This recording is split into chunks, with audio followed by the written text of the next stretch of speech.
¿Cómo estás?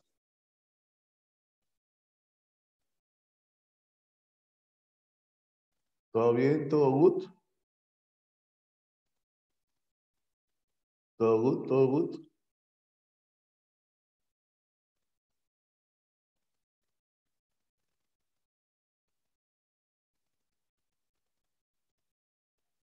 A ver, vemos la diapositiva, vemos la diapositiva.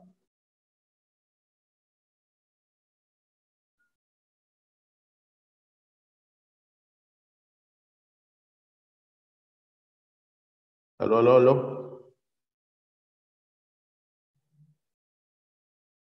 Sí, listo. Para que corra más rápido esto, voy a apagar la cámara, ¿ya? Listo. Muy bien. ¿Qué nos corresponde el día de hoy, muchachos? ¿Qué nos corresponde el día de hoy? Uy, mira quién está acá. Mira quién está acá. Mira, mira, mira quién está por aquí. ¿Quién está por aquí? ¿Quién es ese profesor? ¿Quién será este personaje que nos corresponde el día de hoy? ¿Maquiavelo? ¿A Maquiavelo? Mira, acá está su obra. Critique of Pure Reason. Critique, Critic of Pure Reason. Ala, profesor, tanto. Ya te lo voy a traducir. El Cejas dice, es crítica a la razón pura. ¿Ok? Crítica a la razón pura. Y el día de hoy usted tiene que entender y comprender principalmente esa obra. ¿Ok? Profesor, ¿de qué vamos a...? Uy, ese soy yo. Sorry, sorry. Tranquilo, tranquilo. Ya está vacunado. ¿Ok? Ya tiene sus 3 dosis. Tranquilo. ¿Ok? Ese soy yo. Y el día de hoy vamos a hablar de lo que se conoce como criticismo. ¿Ok? Lo que se conoce como criticismo. ¿Correcto? Criticismo. Pero para eso pues vamos a hacer una pizarrina. Una pizarrina. Lo que para la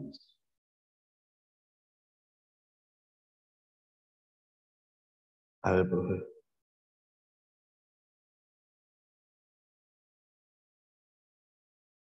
A ver, ¿qué es lo que debo tener en claro para la clase del día? Para la clase del día de hoy, tienes que tener en claro los... Vamos a colocar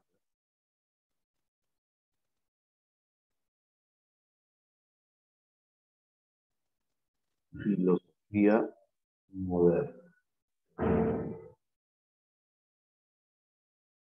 Ok, filosofía.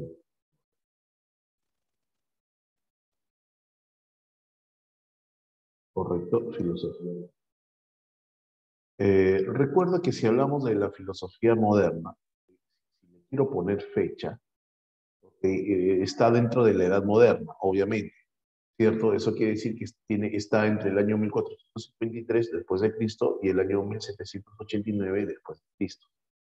Ok, listo. Entonces, ¿cuál viene a ser la principal preocupación desde el punto de vista filosófico de la filosofía moderna? ¿Cuál va a ser la principal preocupación desde el punto de vista filosófico? Desde el punto de vista filosófico. ¿Están ahí? ¿Están ahí? ¿Me están escuchando?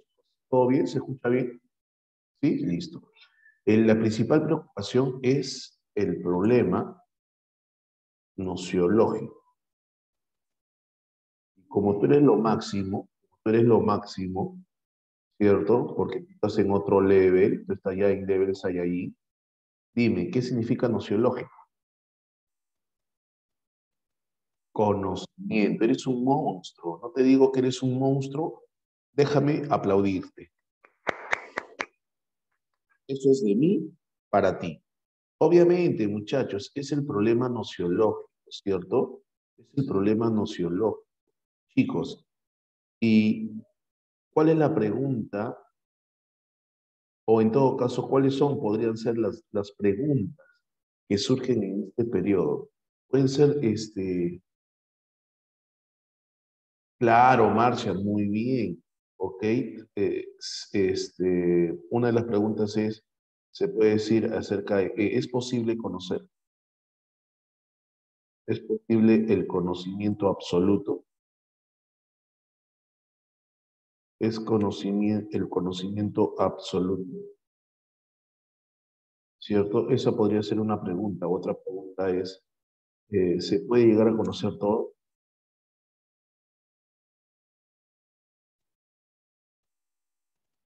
Otra pregunta puede ser, otra pregunta puede ser, ¿cómo llegamos a conocer? ¿Cómo se puede acceder al conocimiento? ¿Ok? ¿Cómo se puede llegar al conocimiento? Entonces, todas estas preguntas están relacionadas con el problema nociológico y recordemos pues que la filosofía moderna se dedica básicamente a esta cuestión, a este tema, este, este dilema, por decirlo así. Muy bien. ¿Y qué tenemos que recordar? Que ante este problema nociológico durante la filosofía moderna surgen básicamente dos posturas,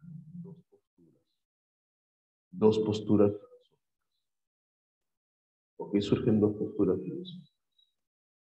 Vamos a recordar eso.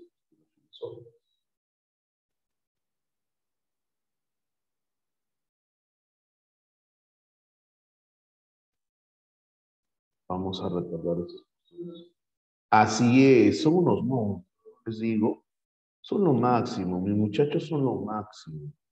Entonces yo coloco la primera que surge, la primera postura es el racionalismo, ¿cierto? El racionalismo. Ok, entonces mi estudiante debe tener en claro que la primera postura sociológica o en la filosofía moderna que surge, que trata de dilucidar acerca de estos problemas, es el racionalismo, ¿correcto? Y la otra postura, ok, que creo que equivocadamente muchos piensan de que es opuesta, contraria, ok, y eso los lleva a confusión, el empirismo. Ok, empirismo. ¿Cierto? Tengo, correcto, tengo el racionalismo y tengo al empirismo. Correcto, tengo el racionalismo y tengo al empirismo. Y en ambas posturas, correcto, ambas posturas desarrollan tesis con relación a el conocimiento. Correcto, no necesariamente iguales porque no son iguales, pero no quiere decir que tampoco sean totalmente opuestos, ¿no? Nosotros las dos últimas semanas, la penúltima semana hablamos de racionalismo y la última semana hablamos de empirismo, ¿cierto? De empirismo. Entonces, ¿qué debo recordar? Usted debe recordar que en el caso del racionalismo, ¿qué plantea el racionalismo? ¿Qué plantea el racionalismo? ¿Ok? Entre otras cosas, usted debe recordar que el racionalismo plantea, claro, muy bien, lo que se busca bajo el enfoque del racionalismo es alcanzar la certeza, ¿ok? Alcanzar la certeza. ¿Qué cosa era la certeza? La seguridad absoluta, ¿no? Certeza. Ok, claro, alcanzar la certeza del conocimiento. Ok, voy a poner acá. Alcanzar la certeza del conocimiento absoluto. Absoluto. Ok, entiéndase por absoluto, a ver, ok, alcanzar la certeza del conocimiento, ¿cierto? Y que esta certeza, ok, esta certeza, ¿cómo se alcanzaba, niños? Esta certeza se alcanzaba a través de qué? A través de qué? Te creo, te creo. Excelente, Marcia. Excelente, Alison. Excelente, Carmen. Son unos monstruos. Muy bien. Me vas a obligar a aplaudirte de nuevo, ¿ah? Me estás obligando a que te aplauda de nuevo, ¿ah? Muy bien, Carmen, muy bien, Milene. La razón, según el racionalismo, es la encargada de llevarme, ¿ok? O de obtener la certeza de alcanzar el conocimiento absoluto, el conocimiento verdadero, ¿cierto? Mientras que el empirismo, ¿qué plantea el empirismo? ¿Qué quiere alcanzar el empirismo? El empirismo también quiere alcanzar el conocimiento. Ah, pero mira la diferencia. Arriba quieren tener la certeza absoluta de un conocimiento verdadero, del conocimiento verdadero. El empirismo busca alcanzar el conocimiento. Entonces acá una buena pregunta es, oye, pero y para este conocimiento, en todo caso, ¿qué cosa es el conocimiento, no? En todo caso, ¿qué cosa es el conocimiento? Yo creo que ahí es donde nos debemos detener a razonar un poquito. Porque ¿qué cosa es el razonamiento? ¿Qué cosa es el conocimiento para los racionalistas? ¿Y qué cosa es el conocimiento para los empiristas? Debemos entender que para los racionalistas, el conocimiento para los racionalistas, ¿ok? Es aquel que no deja ninguna duda, es aquel que no, o sea, buscan ese conocimiento absoluto, verdadero, ese que no deja cabida para dudar absolutamente de nada con respecto a dicho conocimiento. Me explico mejor. Buscan verdades absolutas, buscan verdades eternas, buscan verdades que son verdades ayer, hoy y siempre, y que no caen en la relatividad, ¿correcto? Buscan ese conocimiento real, verdadero, absoluto, y que el único camino para alcanzarlo es a través de el razonamiento, el entendimiento, la comprensión, es decir, a través de la razón. En cambio, el empirismo dice, espera, ¿qué es conocimiento? ¿Conocimiento es solamente aquello que es verdadero? No. ¿Por qué? Porque el conocimiento implica de que lo que se conozca no necesariamente tiene que ser verdadero. Podría ser falso, pero no deja de ser conocimiento. No deja de ser conocimiento. ¿Ok? Lo que van a hacer los racionalistas es desechar, dejar de lado todo aquello que genere duda. ¿Ok? Desechar, dejar de lado todo lo que genere duda. El empirismo dice, no, ¿por qué tendría que dejar de lado lo que me genera duda? Si me genera duda, bienvenido sea. Lo investigo, lo analizo y si al analizarlo descubro de que es falso, bueno, ya tengo el conocimiento de que es falso. Pero no deja de ser interesante, no deja de ser válido, no deja de ser correcto. Si tras la investigación que yo haga me determina de que el conocimiento es verdadero, bienvenido sea. Esa es la diferencia entre el racionalismo y el empirismo, una de las tantas diferencias. El racionalismo solamente acepta como conocimiento aquello que no genere absolutamente ninguna duda, ¿correcto? Que no genere absolutamente ninguna duda, ¿correcto? Entonces, si es que me generase alguna duda, lo desecho. No es conocimiento para el racionalista. El empirista dice, tranquilo, ¿por qué eres tan extremo? ¿Por qué eres tan extremo? Conocimiento es mucho más amplio. Probablemente el empirista le diría al racionalista, tu enfoque de conocimiento es muy cerrado, muy limitado. ¿Por qué? Porque estás desechando aquello que tú no consideras que es conocimiento verdadero. Pero el que tú no consideres de que sea, o en todo caso que no sea verdadero, no quiere decir que no sea conocimiento. ¿Ok? Al estudiarlo, al investigarlo o al tratar de alcanzarlo, descubro de que es falso, bueno, pues es falso, se acabó, punto. Ya no lo tomaré en cuenta, pero no quiere decir que no sea conocimiento.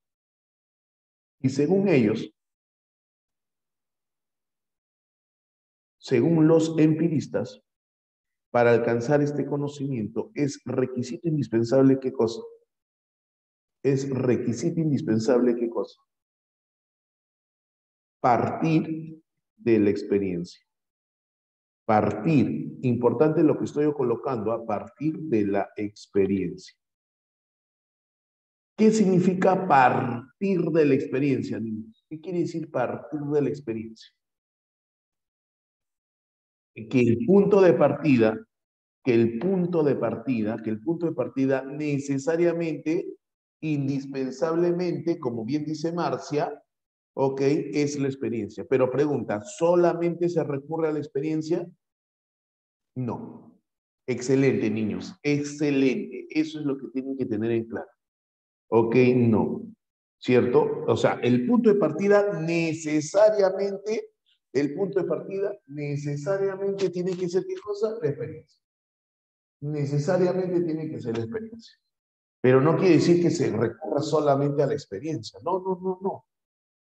El punto de partida es la experiencia. Sin embargo, no basta con la experiencia. Claro, acuérdate que Luke, por ejemplo, hablaba de experiencia externa y experiencia interna. La experiencia externa tenía que ver con, el tema de la participación de los sentidos, pero la experiencia interna tenía que ver con el tema de la reflexión. Y la reflexión era la que procesaba, manejaba la información sensorial. Y de ahí se formaban las ideas, según Luke, que era uno de los representantes del... Pregunta, ¿estamos claros hasta acá? ¿Se está recordando hasta aquí? ¿Sí? Listo. Entonces, pregunta, pero de todas maneras, ¿qué podríamos decir nosotros?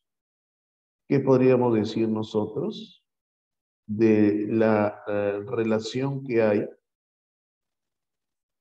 entre el racionalismo y el empirismo? ¿Qué podríamos afirmar?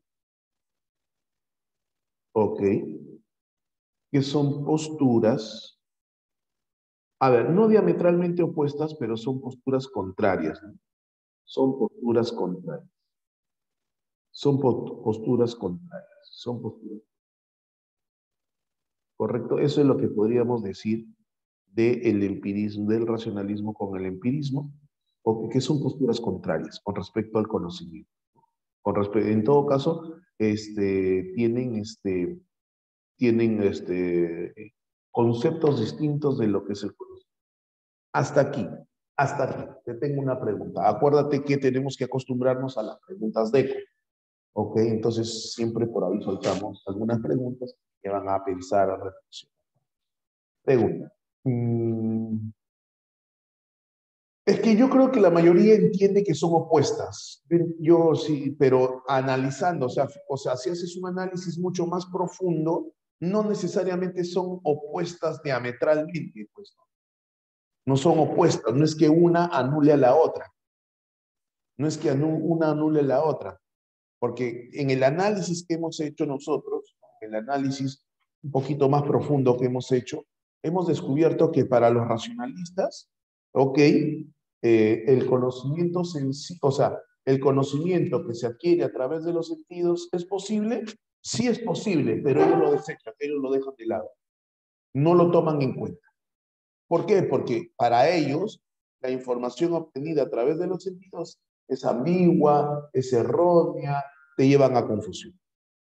Y los empiristas dicen, para conocer, partimos de la experiencia, pero se requiere de la reflexión, del entendimiento, de la razón para conocer. Entonces, no es que una diga, y esto es un error común, pero el error, ¿sabes cuándo aparece? Cuando el estudiante recién tiene contacto con estas teorías y generalmente se le dice racionalismo, razón, empirismo, experiencia, y no se va más allá y no se hace una explicación más profunda del tema, entonces lo asumen como que son opuestos. Pero si, como tú y yo y tus compañeros hemos hecho el análisis, no necesariamente son diametralmente opuestas al punto de que una anule a la otra. ¿Se entendió? Ok. Ahora te hago la pregunta. Mire el esquema, revise en tu mente, en tu cabecita, las definiciones, ¿ok? Recuerda que estoy en la filosofía moderna, por lo tanto estoy en la edad moderna. Hemos salido de la Edad Media,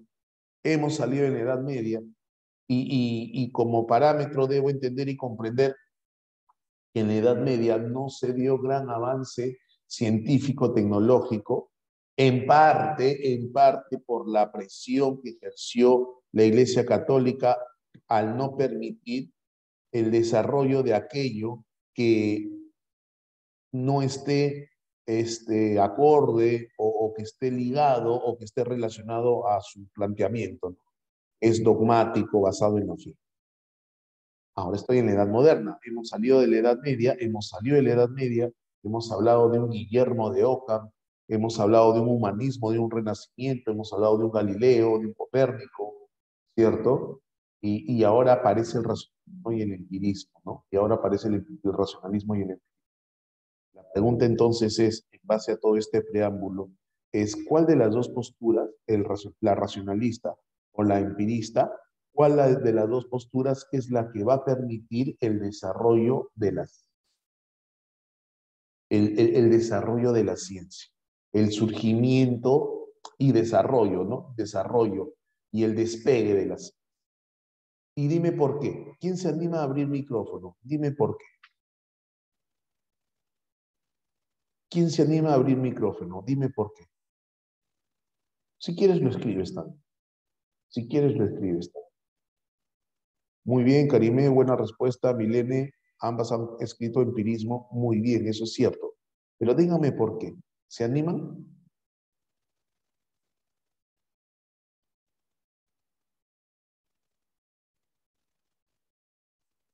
A ver, es la única que acepta incluso la duda. Oye, qué bonito, Ariana. Permíteme un aplauso, Ariana. Claro que sí. Otra, pero lo que dice Ariana tiene sentido, ¿ah? Tiene sentido. Analicen, por favor, analicen. Analicen lo que ha escrito Ariana. El resto, siga planteando su respuesta.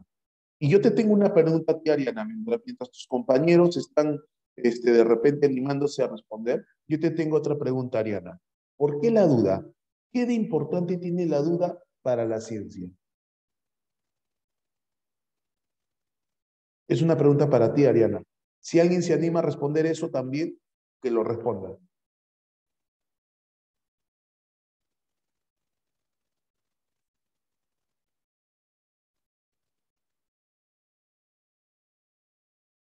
A ver, vamos. Permite investigarlo, porque parte de la experiencia, que en la ciencia, parte de la experiencia, muy bien. Pero yo preguntaba también por el tema de la duda, ¿ok? Preguntaba por el tema de la duda. Y Ariana nos dice, profesor, porque permite investigarlo. Claro, ¿sí o no? Para confirmar, excelente, Grecia, para confirmar y de repente a partir de ahí llegar a una, bueno, a una verdad. Yo no sé si absoluta a Grecia, pero sí llegar a una verdad. Y aquí una pregunta interesante también, muchachos, que vamos seguramente a responderla cuando lleguemos a disciplinas filosóficas y lleguemos a epistemología. Una pregunta es, ¿y qué es la verdad? Excelente, Ariana, una verdad comprobable. Claro que sí, ¿cierto? ¿Verdad, no, profe? Ahora, ¿por qué? Hago otra pregunta. Excelente, niños. ¿Ah? Porque es un ser que empieza a cuestionarse sobre, empieza a cuestionarse sobre su alrededor y ello le ayuda a confirmar y comprobar. Muy bien, excelente. Por el avance del método científico que busca comprobar posibles, excelente, respuestas y sobre la duda sería que nos ayuda a abrir fronteras del conocimiento. Pero no, lo siento, discúlpame, tengo que hacer. Me obligas, ¿ah? Me obligan, muchachos, ¿ah? Me obligan. Sorry, ¿ah? Tengo que hacerlo. Discúlpame, ¿ah? Y esas posibles respuestas parten de un conocimiento a priori. ¡Ay, qué bonito! Ok, qué bonito. Estás utilizando un concepto que de repente no todos manejan, a priori, y el día de hoy lo vamos a desarrollar. Ok, excelente, chicos, excelente. Muy bien, excelente. Ahora lanzo la pregunta. Lanzo otra pregunta. Si el empirismo, a partir de lo que ustedes están desarrollando, ha permitido o permitió en este periodo el desarrollo de la ciencia, pregunta, ¿por qué no el racionalismo? ¿Por qué no el racionalismo? A ver, te creo. Pero ¿y qué tiene que ver que no se base en experiencia? ¿Acaso la ciencia no también busca tener sentido? Ajá, Ariana, qué chévere. Dime por qué es más cerrado. Ay, ay, ay, Medalí, qué bonito. ¿Existe lo innato? Medalí, lo siento, me obligas, Medalí, ¿ah? Porque era un método cerrado y tenía muchas cosas en contra por cómo comprobar ya lo conocido antes de nacer. Ay, ay, ay, eso también está bonito. Oye, entre el racionalismo y el empirismo podríamos entender que cuál es la postura más cerrada, más cerrada. El racionalismo, ¿cierto? Y entendemos que el empirismo es más abierto porque se abre a las posibilidades de que puede ser que sí, puede ser que no. Pero eso me lleva a qué? A investigar para saber si sí o si no. En cambio, el racionalismo dice, no, desecho todo aquello que me genera duda, lo desecho. Pero de repente sí es verdad. No, no, no, no, me genera duda, lo desecho. ¿Entiendes o no? Pregunta, ¿se está entendiendo hasta acá? ¿Sí, chicos? Listo. La profe, qué chévere, ¿ah? Ahora, ¿vas a tomarle captura de pantalla para poder borrar? ¿Ya lo puedo borrar? ¿Ya está? Muy bien, ya está. Listo. Chévere. Ahora sí, nos regresamos a nuestra diapo, ¿cierto? Regresamos a nuestra diapo y encontramos a este señor. Profesor, ¿y este señor es racionalista o empirista? Es que no es ni racionalista ni empirista. Su tesis se llama criticismo y normal o comúnmente, pero no necesariamente es correcto, comúnmente se dice que su postura, ¿no? Comúnmente se dice que su postura reconcilia o sintetiza al empirismo y al racionalismo. No necesariamente es así. No necesariamente es así y lo vamos a desarrollar. Ok, para eso a ver, tengo una diapositiva, espérame un ratito. Tengo una diapositiva que justamente el otro día hice. Déjame buscarla un toque. ¿Dónde estás? ¿Dónde estás? Que no te veo. Aquí estás, aquí estás.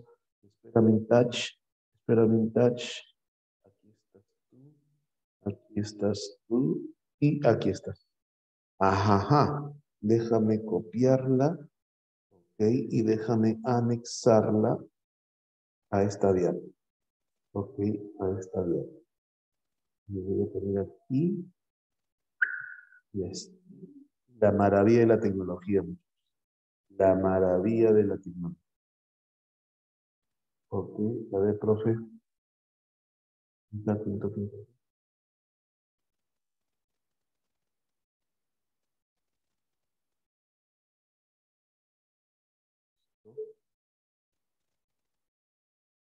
Primero vamos a darle una mirada rápida. Ok, primero vamos a darle una mirada rápida a esta palabrita. Idealismo. Obviamente que la palabra idealismo, ¿de dónde viene? ¿De dónde viene? Sencillo, Pichi, pregunta Pichi. Idea, muy bien, de idea, de idea, de idea. Y ante esta teoría la hemos visto, ¿ah? Te voy a hacer un recuento rapidito, mira. Platón, Luke y Kant. Kant es el que vamos a ver el día de nosotros. ¿Qué tiene que ver acá Platón? Para entender el idealismo vamos a hablar de Platón. Al toque pala, mira. Preguntita, para que me entiendas, ¿ah? Para que me entiendas. Para Platón, ¿te acuerdas de Platón? ¿Te acuerdas de Platón? Sí, listo. Dime cuántos mundos hay para Platón. Dos, perfecto. Menciónamelos.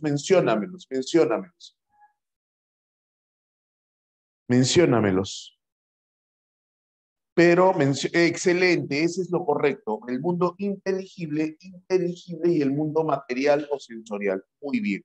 Esos son los dos mundos, ¿cierto? Me concentro en el mundo inteligible. A mí me interesa el mundo inteligible, ¿correcto? Inteligible. Según Platón, ¿qué hay en el mundo inteligible? Sí, es perfecto, Grecia, muy bien. Sí, pero hay tres entes o ajá, muy bien, ajá, a eso estamos. Muy bien, hay tres cositas. Te estás olvidando de uno, te estás olvidando del demiurgo. Excelente, Karime. Muy bien, Karime. El demiurgo es uno, el alma es otro y los arquetipos. Yo me intereso en los arquetipos. ¿Ok? ¿Qué eran los arquetipos? Las ideas modelo. Ideas modelo. Ahí está. Listo. Pregunta, mire ese esquema, mire ese esquema, mire ese esquema. Que trata de explicar, ¿ok? Mira, en este de aquí, la niña ve el árbol y se forma la idea. La niña ve esto que es parte de la realidad y se forma la idea. ¿Eso será correcto para Platón? No, Platón dice, no, no, no, no, eso está mal, eso está mal. Platón dice, ahí está, mira a la derecha, dos mundos, y tengo, mira, ahí está el mundo material, este es el mundo material, entonces la niña no tiene ninguna idea, profe. No, no, ¿por qué? Porque dice Platón que en el mundo inteligible están los arquetipos, ¿ok? Están los arquetipos. Y esos arquetipos, por ejemplo, son ideas perfectas. En Platón, las ideas perfectas son la belleza, la justicia, y la idea más perfecta de todas es la idea del bien. Excelente, Grecia. La pregunta que siempre tienes que tener en claro cuando estudias a Platón es, ¿y de dónde salen esas ideas? ¿Y la respuesta cuál es? ¿Cuál es? De ningún lado, de ningún lado. ¿Por qué? Porque existen por sí mismas. ¿Quién las pensó? Nadie. Oye, si tú tienes clarito eso, tú tienes una gran ventaja frente a muchos estudiantes. Escucha lo que te estoy diciendo. ¿Ah? Si tú estás entendiendo esto, como sé que lo estás entendiendo, tienes una gran ventaja frente a los demás. Porque los otros chicos que escuchan teoría platónica no saben de dónde salen estas ideas. Y tú ya sabes que no salieron de ningún lado. Que han existido, que es difícil de entenderlo, sí, que es difícil de entenderlo, sí, pero tú ya lo entendiste. En aquel momento yo te hice el paralelo, porque es un paralelo, ok, te hice el paralelo con el cristianismo. ¿Por qué? O con cualquier religión en realidad, con cualquier religión. Para cualquier religión, Dios, ¿por quién fue creado Dios? Para cualquier religión, ¿por quién fue creado Dios? Por nadie. Pregunta, ¿qué característica tiene Dios? Que ha existido desde siempre, por siempre y para siempre. Ya, en vez de Dios, borra la palabra Dios y ponle arquetipo o idea perfecta para Platón y vendría a ser lo mismo. ¿Te acordaste, cierto? Me estás obligando otra vez, ¿eh? Lo siento, ¿eh? Me estás obligando otra vez, pero me voy a contener, me voy a contener. Soy tu hincha número uno, pero me voy a contener. Entonces, mira la secuencia, mira, Carmen, mira, Alexandre, mira. ¿Qué ocurre? Ocurre que, que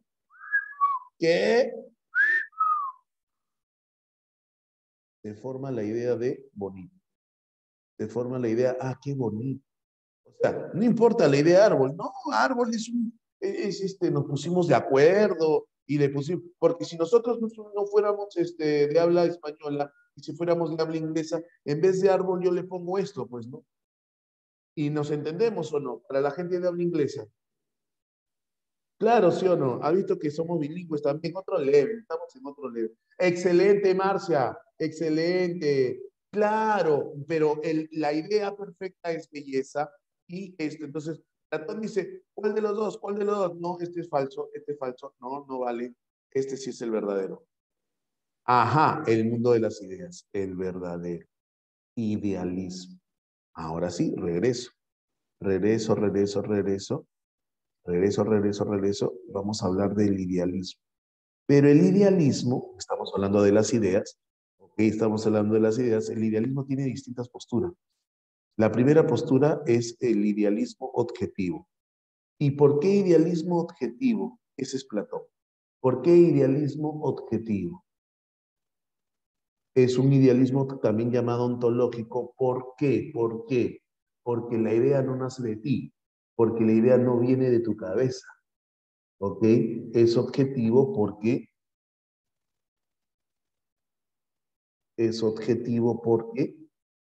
ajá, ¿por qué es objetivo? Porque esto no cambia, esto no varía, es tal cual, es tal cual.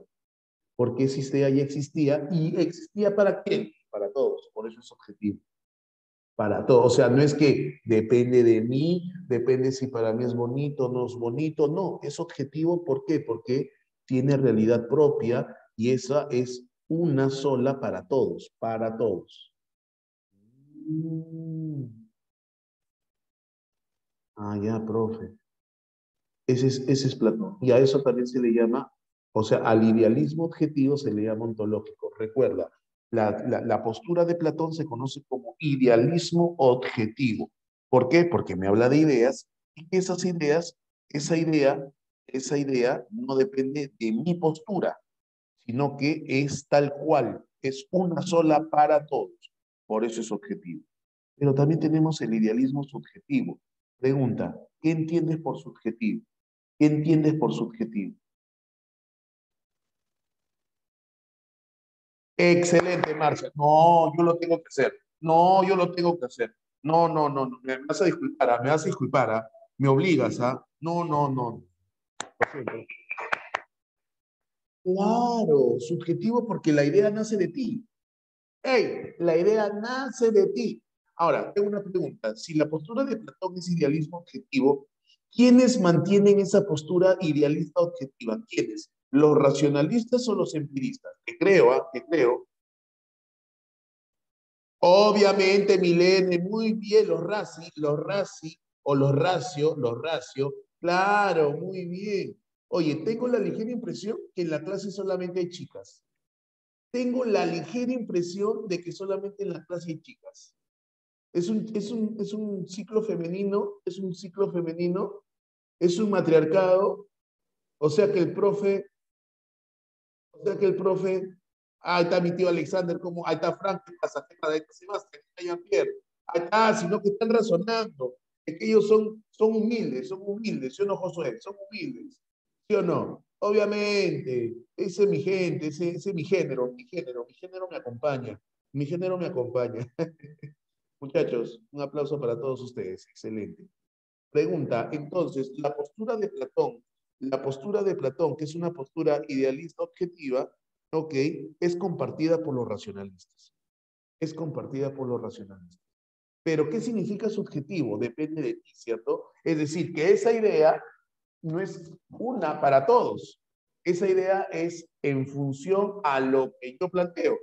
Y acá tengo la postura empírica, la de Luke, la de Hume, entonces yo formo en función a mis investigaciones y de repente tus investigaciones son distintas a mis investigaciones, entonces, ¿no? Es el punto de vista de cada uno, pero tenemos el idealismo trascendental. El idealismo trascendental. ¿De quién? De este es el que nos interesa a nosotros el día de hoy. Kant. Este es el que nos interesa a nosotros el día de hoy. Immanuel Kant.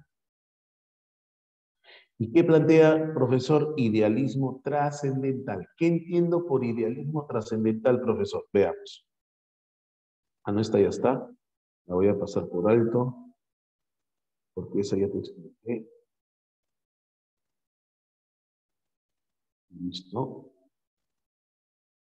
A la postura de Kant se le llama idealismo trascendental o también criticismo. Y se suele decir lo siguiente, ¿no? ¿Ok? El criticismo tiene estas posturas. ¿Quién influye en el criticismo? El conocimiento sensible. Eso quiere decir que el empirismo influye en Kant. El conocimiento sensible. O sea, para Kant, el conocimiento, para que se dé, tiene que pasar necesariamente por la parte sensible. Por la parte sensible. Ahora, es cierto también que los libros nos dicen que la postura filosófica, la postura inicial filosófica de Kant estaba más orientada al racionalismo, ¿ok? Estaba más orientada al racionalismo.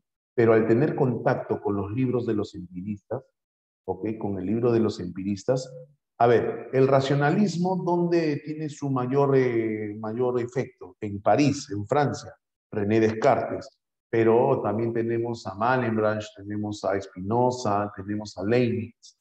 En el caso del empirismo, se desarrolla principalmente en Inglaterra. Kant es alemán. Kant es alemán.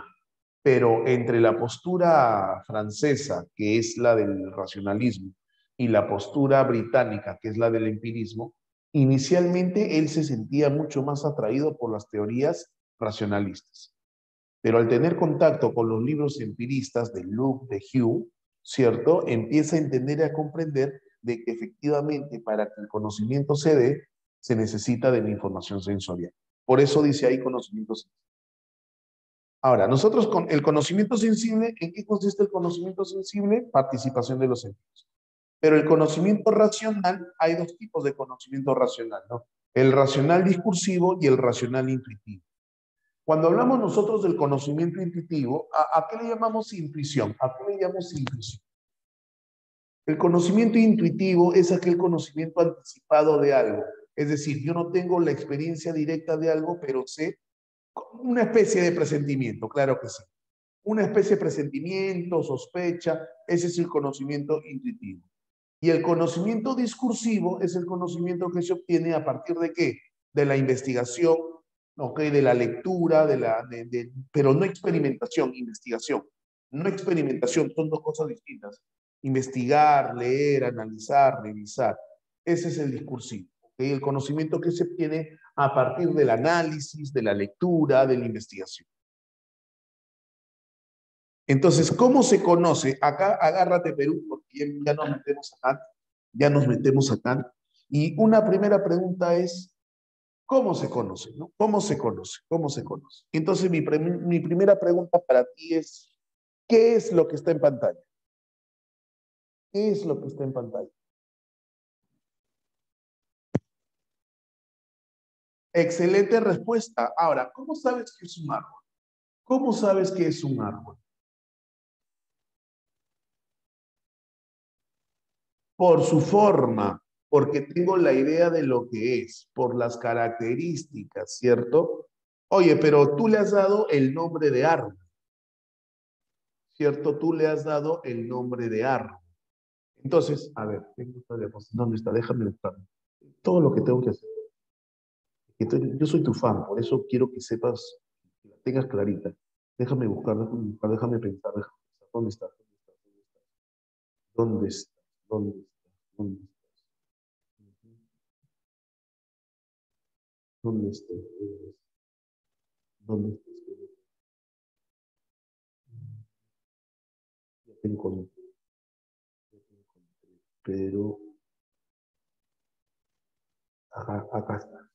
Esta nos va a ayudar, esta nos va a ayudar. Ok, todo lo que tengo que hacer. Pero espérate, no te me vayas, no te me vayas.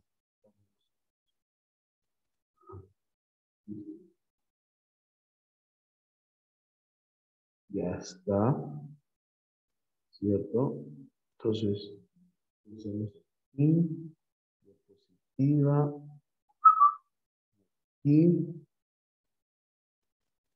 y ahí está. Ese es Sebastián.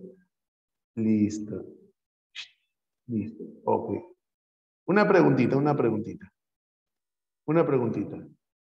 ¿Es lo mismo definición que concepto? ¿Es lo mismo definición que concepto? No, ¿verdad? ¿Cierto? No es lo mismo definición que concepto. No es lo mismo definición que concepto. ¿Cierto? A ver, vamos a hacer un ejemplito vale en primavera. Por ejemplo, si yo te digo, acá pongo, ser vivo que vuela. Esa es la definición. Pregunta, dame el concepto de ser vivo que vuela. Dímelo, dímelo, dímelo. Ave, ¿cierto? Muy bien. Ave, ave, chucho. Ave. ¿Estamos de acuerdo o no? ¿Estamos de acuerdo o no? ¿Sí? Ya, yo no estoy de acuerdo. Uy, empezamos mucho. Uy, pues el profe dice que no está de acuerdo. ¿Qué ha pasado? No estoy de acuerdo. ¿Por qué, papi? Dice Christopher. ¿Por qué, papi? Ese Christopher. Checa, checa, checa. Yo sé que eres inteligente. Ser vivo que vuela. Todo, excelente, Alexander. Yo sabía que iban a aparecer en el momento exacto. Yo sabía que iban a aparecer en el momento exacto. Ese es mi género, ese es mi género. Oye, todo ser vivo que vuela, todo ser vivo que vuela, ¿es ave? Excelente, Grecia. Grecia, me obligas, ¿ah? Grecia, me obligas. No, no puedo, Grecia, lo siento. Claro. Pregunta, ¿por qué no es ave? ¿Por qué no es Ariana? No, Ariana, por favor. Me obligas, Ariana. Excelente, excelente. Son unos monstruos. Ser vivo que vuela, pregunta, ¿es necesariamente ave? Puede ser insecto. Puede ser un mamífero. Uy, te agarré. Uy, te agarré. ¿Puede ser un mamífero o no? No, profe, ahí está quemando, ahí está quemando. ¿O no? ¿O sí? ¿O sí? A ver, también mamífero que vuela. Excelente, ¿no te digo? Alexander aparece en los momentos, pero precisos. Dana también. ¿Ah? Dana también. Claro, ve. Tú sí, ¿ah? Claro, ve. Pero la compañera dijo, profesor, pero la definición, me falta una definición. Tienes razón, checa, checa. Ariana, vamos a ver, Ariana, vamos a ver. Mira, checa. Ser vivo, tiene pico, es ovíparo. Algunos nadan, algunos vuelan y algunos corren. Dímelo, dímelo.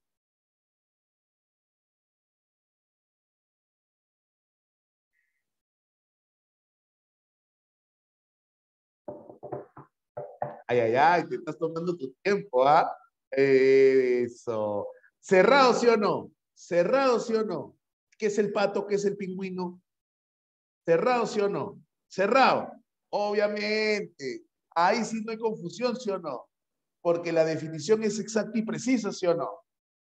Claro, Grecia. Profe, y esa diapo, eso yo utilizo para explicar cuando llego en psicología, porque yo también tengo psicología en pensamiento y lenguaje. Obviamente el ornitorrinco no vuela, pues, pero me ayuda para Kant. Me ayuda para Kant. ¿Por qué? ¿Por qué? ¿Cierto? Pero la pregunta es, ¿qué cosa es un ave, profesor? Un ave es aquel concepto que reúne toda esta definición. Sorry, Medalí, yo no hago los horarios, yo no establezco los horarios. ¿Ok? Entonces, mira, un ave, ¿cierto? Oye, pero yo le pude haber puesto cualquier otra palabra. ¿Te has puesto a pensar por qué llamamos a las cosas como las llamamos y por qué no las llamamos de otra manera? ¿Alguna vez te has puesto a pensar en eso? Es alucinante eso, ¿no? ¿Cierto? Es alucinante. Y el contexto y el acuerdo, el convenio. Entonces, un concepto o una palabra es producto de un convenio. Lo llamamos así, que esa palabra, para que sea lo que es, cumple que tiene que tener los requisitos, sí. Entonces, la pregunta es, ¿qué es eso?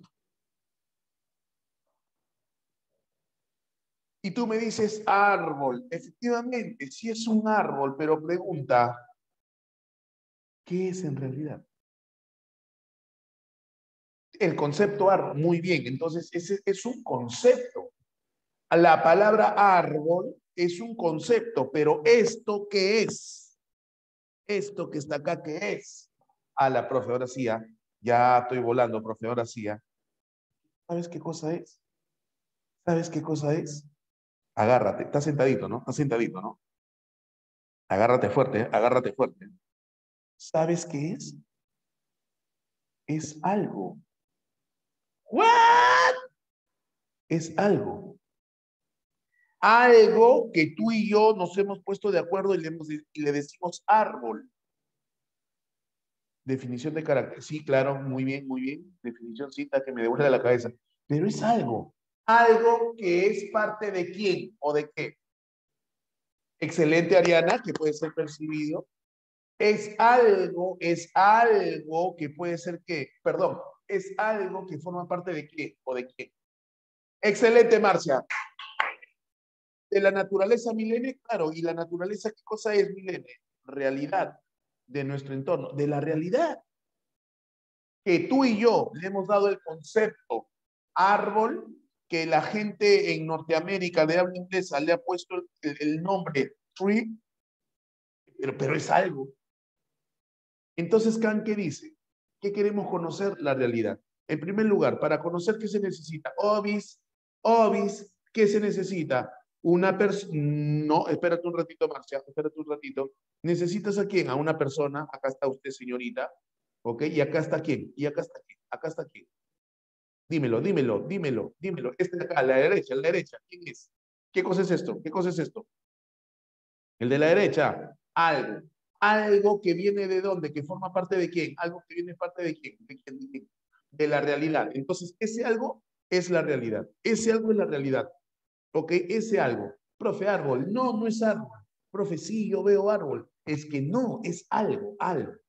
Ese algo o la realidad va a ser conocida, ¿cierto? Y para ser conocida, esta persona primero, ¿qué hace? Primera flecha. Primera flecha. ¿Qué está haciendo? Lo tiene que ver. Pregunta, es decir, y si hablo de ver u observar, ver, observar, quién está interviniendo? Los sentidos. No, método científico todavía, pero están interviniendo los sentidos. Pregunta, ¿y si están interviniendo los sentidos, me acerco al empirismo o al racionalismo? Obis, obis, obis. Ahí está, muy bien el empirismo, pero luego, a partir de esos datos, yo me los mira, claro, tiene que ver con percepción, sí, tiene que ver con percepción. Me lo represento, me represento la realidad. ¿Dónde me represento la realidad? En tu mente. Ah, profesor, entonces, ¿qué dicen los empiristas? Perdón, ¿qué dice Kant? Kant dice, nada hay en el entendimiento acá que no haya pasado antes por los sentidos. O sea, primero tiene que pasar, la realidad tiene que pasar primero por los sentidos. Hago una idea en torno a, obviamente, Ariana, obviamente, ¿ok? Entonces, no hay nada en el entendimiento. Pregunta, ¿con esto a quién le está dando con palo? Obviamente, Ariana, con esta frase, ¿a quién le está dando con palo? Excelente. No, lo siento. No, me obligas a. No, no, no, no. Me obligas, lo siento, lo siento. Me obligas, me obligas. Obis. Obis. Claro. Le está dando con palo a quién? A los racionalistas. Porque los racionalistas dicen que existen ideas innatas. ¿Te acuerdas o no? Platón también decía lo mismo, ¿sí o no? Ah, la check, profesor. Ahora checa. Listo. Profe, y nosotras, para todas hay peticas. Ya participaron ustedes, ahora participan los varones. ¿Está bien o no? Igualdad de género, pues, igualdad de género, ¿sí o no? Obis, obis, esa milenia ya, dice.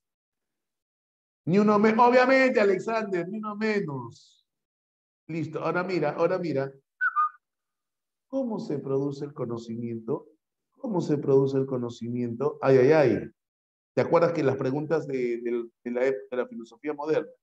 ¿Cierto? Entonces, ¿participan ambos? Sí, participan ambos. Participan ambos.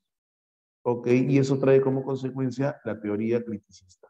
Para que se produzca el conocimiento, participa la experiencia, la información sensorial, pero si tú revisas acá, acá dice, no hay nada en el entendimiento. Entendamos que por entendimiento es razón, que no haya pasado primero por los sentidos.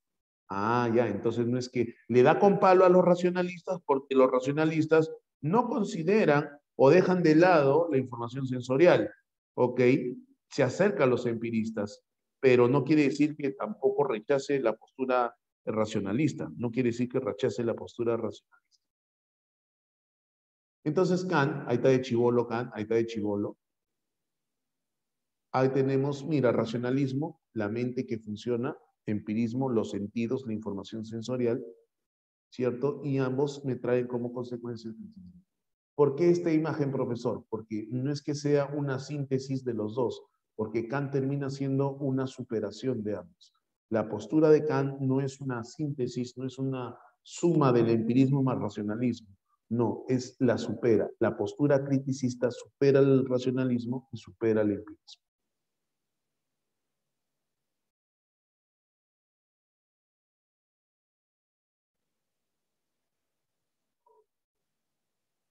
Ok.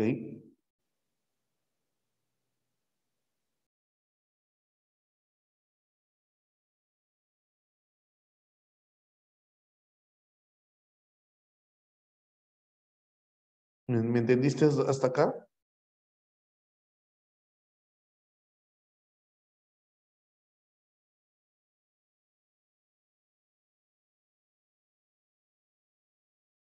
¿Sí?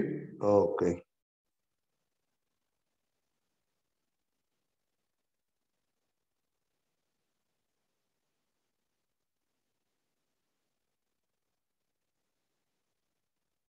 Ahora, critica el racionalismo y critica, se llama criticismo justamente porque es crítica, pues, ¿no? Va a criticar al racionalismo, pero también al empirismo, ¿eh? Recuerda que sus inicios filosóficos se acercan al racionalismo y al tener contacto con los libros empiristas se acerca al empirismo, ok, critica el racionalismo, pero no quiere decir que acepte al empirismo al 100%. ¿Qué va a criticarle al racionalismo? ¿Qué va a criticarle? ¿Cómo, por ejemplo, y en qué se fundamentan nuestros conocimientos, en especial nuestros conceptos? O sea, los racionalistas dicen que existen ideas innatas, pero ¿de dónde vienen esas ideas? Tienen que venir de algún lado. Tienen que venir de algún lado. Es imposible que venga de la nada. Los critican.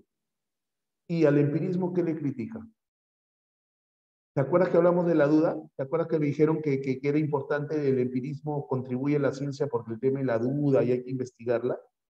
Pero, ¿qué le critica al empirismo? No se puede dudar de todos nuestros conocimientos. No se puede dudar de todo. O sea, hay que llegar a un consenso. O sea, ahí se acerca, con esto se acerca al racionalismo.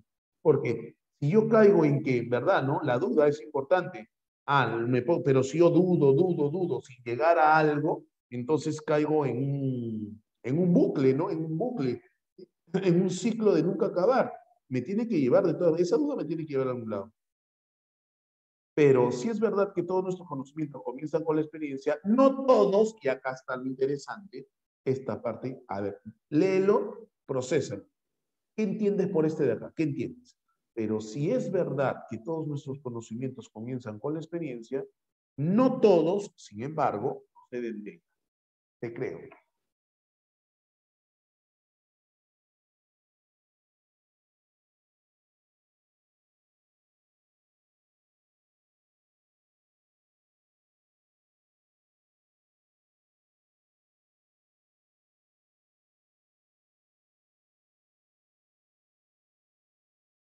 Excelente, excelente.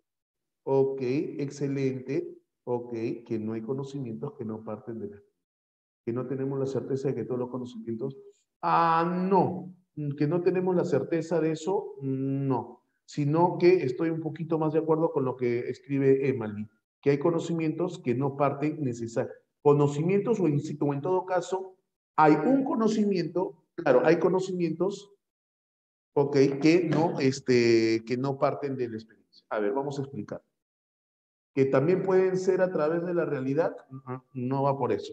Esta de acá es la parte vital, ¿eh? Este de acá abajito, para que podamos entender acá, para que podamos entender acá. Dice, otra vez, para Kant, al igual que los empiristas, se necesita la experiencia para adquirir conocimiento. Pero, dice también Kant, si bien es cierto que el conocimiento parte de la experiencia, no todos proceden de ella. Me está diciendo de que existe un conocimiento que no viene de la experiencia. Excelente, Marcia. Excelente, excelente.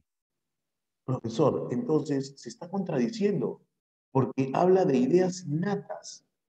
Al parecer está hablando de ideas innatas y con eso se contradice porque él está criticando a los racionalistas. Vamos a entenderlo de la siguiente manera. ¿Ok? Lo voy a dejar ahí para poder explicar. Muy bien.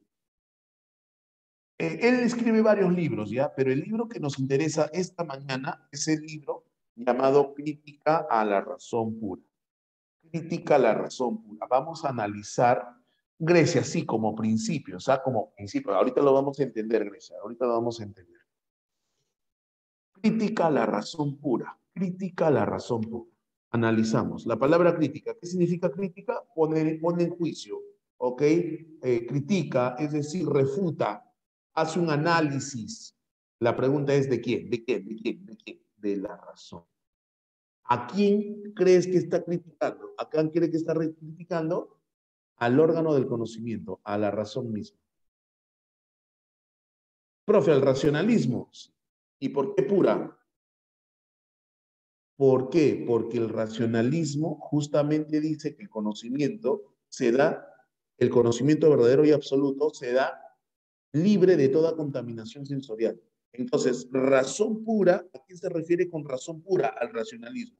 ¿Qué está haciendo con la razón pura? La está criticando. Ese es el análisis inicial de la obra de Kant llamada Crítica a la razón pura. Pregunta, ¿se entendió esta diapositiva? ¿Se entendió esta? ¿Sí? No te olvides, ¿ah? Razón es el órgano del conocimiento, la razón es la que nos permite conocer y es pura, ¿por qué? Porque está libre de toda contaminación sensorial. Por lo tanto, se está refiriendo a quién se está refiriendo, al racionalismo. Pero ¿cómo se llama la obra? Crítica a la razón pura. Está criticando al racionalismo, principalmente. Listo, muy bien. Ahora, ¿qué es esta diapositiva? Escúchame bien, escúchame. El señor Kant está preocupado por algo. ¿Por qué, profesor? Por algo que yo dije al inicio de clase. Estamos en la Edad Moderna y a diferencia de la Edad Media, en la Edad Moderna se da un despegue de las ciencias, ¿no? Las ciencias empiezan a desarrollarse, a desarrollarse, a desarrollarse. Se va abandonando la alquimia y aparece la química. Se va abandonando la astrología y aparece la astronomía, ¿cierto? Y así aparecen las ciencias, así van apareciendo las ciencias. Entonces Kant, que pertenece a la Edad Moderna, 1700, 1800, es un tipo que vive esa época y que es testigo del desarrollo de la ciencia, ¿cierto? Pero él no es científico, pues él es filósofo. Entonces, ¿cuál es su preocupación? La preocupación de Kant es que las ciencias se están despegando. Las ciencias se desarrollan y está bien que se desarrollen las ciencias, pero él ve con preocupación que la filosofía se estanca, que la disciplina que él desarrolla, que es la filosofía, y que se supone que la filosofía es la ciencia primera, que es la madre de todas las ciencias, que a partir de ahí surge todo tipo de conocimiento, se estanca, no avanza, no se desarrolla. Se sigue discutiendo sobre lo mismo, pero no hay resultados, mientras que con la ciencia sí hay resultados. Una vacuna por allá, un descubrimiento por acá, ¿cierto? ¿Qué sé yo? ¿No? Ah, ya. Entonces, él analiza y dice, ¿no? A ver, ¿por qué la ciencia ha avanzado tanto? Y él se da cuenta de que las ciencias han avanzado, él se da cuenta de que las ciencias han avanzado porque, mejor dicho, por el tipo de juicio, enunciado, oración que utiliza. Por ejemplo, si yo hablo en el caso de la física, por ejemplo, la física, que es una ciencia, ¿qué estudia la física, chicos? ¿Qué estudia la física? Y podríamos decir que la física estudia el movimiento de los cuerpos. ¿Qué estudia la química? ¿Qué estudia la química? La composición de los cuerpos. ¿Qué estudia la biología? ¿Qué estudia la biología? El funcionamiento de los seres vivos. Pregunta, ¿qué de común tienen todas las ciencias? ¿Qué de común tienen todas las ciencias?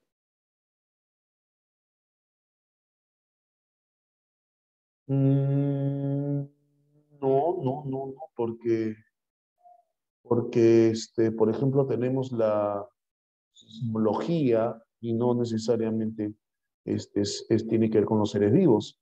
Pero, ¿qué tienen de común todas las ciencias? Que tienen un objeto de estudio. Algo estudian, ¿sí o no, Marcio? Algo estudian. Un objeto de estudio definido, claro. Pero ahora la pregunta es, concéntrate en el objeto de estudio definido. Ese objeto de estudio es enunciado. Esa es la palabra clave. Es enunciado. ¿Enunciado? ¿A través de qué? El objeto de estudio es encerrado en un enunciado, ¿ok? Con ese enunciado tú dices, física estudia el movimiento de los cuerpos.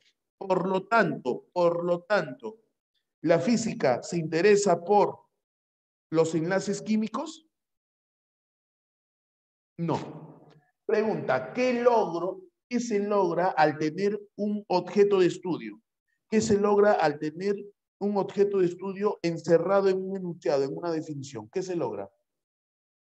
Mayor eficacia, sí, Alexander, mayor eficacia, pero lo primero excelente, Ariana, eficacia, precisión. Delimito mi campo de acción, delimito. Al delimitarme, me especializo, se logra mayor conocimiento preciso y exacto, excelente, no se hace confuso. Muy bien.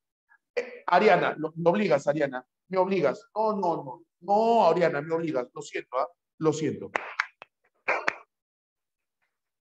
¡Qué monstruos! ¡Qué monstruos! Efectivamente, eso no pasa con la filosofía. Eso no pasa con la filosofía. ¿Qué te da la ciencia? Precisión, conocimiento expandible, no confuso. ¿Aló? ¿Me están escuchando? ¿Están ahí? ¿Sí? Y como bien dice tu compañera, eso no pasa con la filosofía.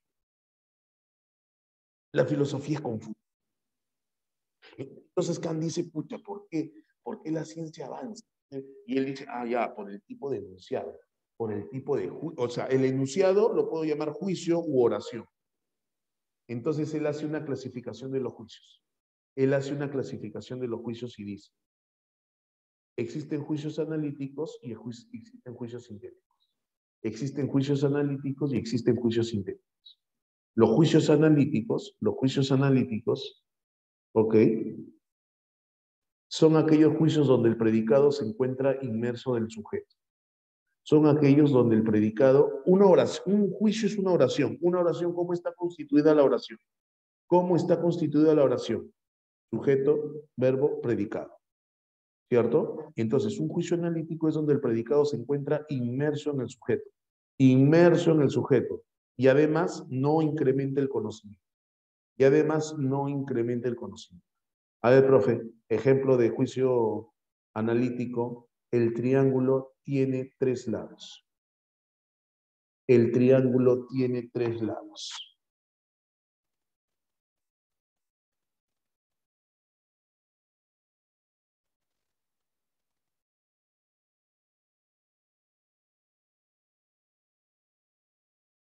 Ok. El triángulo, analiza, el triángulo tiene 3 lados.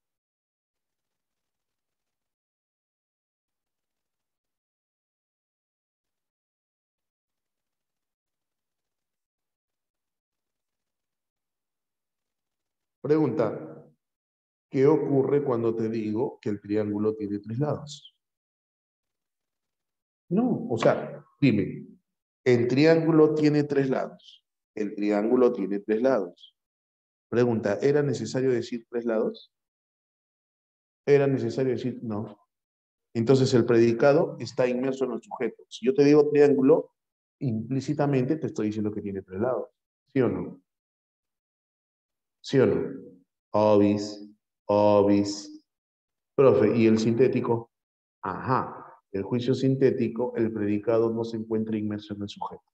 El predicado no se encuentra inmerso en el sujeto. ¿Cómo es eso, profe?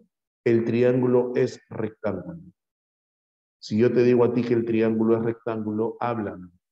Si yo te digo que el triángulo es rectángulo, pregunta, decir triángulo implica necesariamente que sea rectángulo. Ahí te estoy diciendo algo adicional. El predicado no se encuentra inmerso en el sujeto y hay una información adicional. El triángulo, ¿hay triángulo rectángulo, sí o no? Claro. Entonces yo te estoy hablando de un triángulo el cual uno de sus ángulos mide 90 grados. Uno de sus ángulos mide 90 grados. ¿Cierto? Si yo te digo a ti, el triángulo tiene 3 lados, no te digo nada nuevo. Pero si yo te digo, el triángulo es rectángulo, sí te estoy dando una información adicional. ¿Se entendió analítico y sintético? ¿Sí? Pero además dice el señor Kant que todos los juicios analíticos, todos, sin excepción, otro ejemplito, yo te digo, la pelota es redonda, es analítica. ¿Ok? La pelota es redonda, es analítico.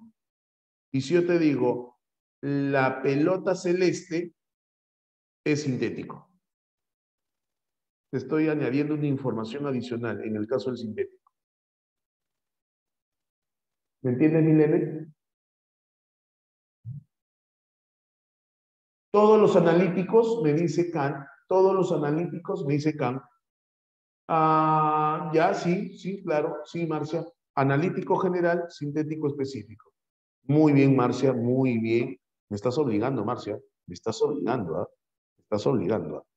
Hey, todos los analíticos son qué cosa, son qué cosa, a priori. Ay, ay, ay, y acá te quiero ver.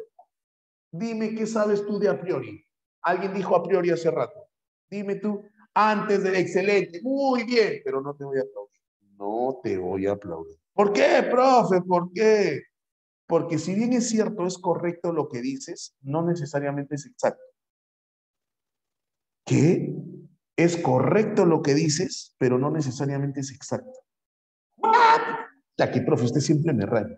No, es que no está mal, no está mal, a priori antes de la experiencia, pero hay que añadirle algo quizás más importante. ¿Qué significa a priori?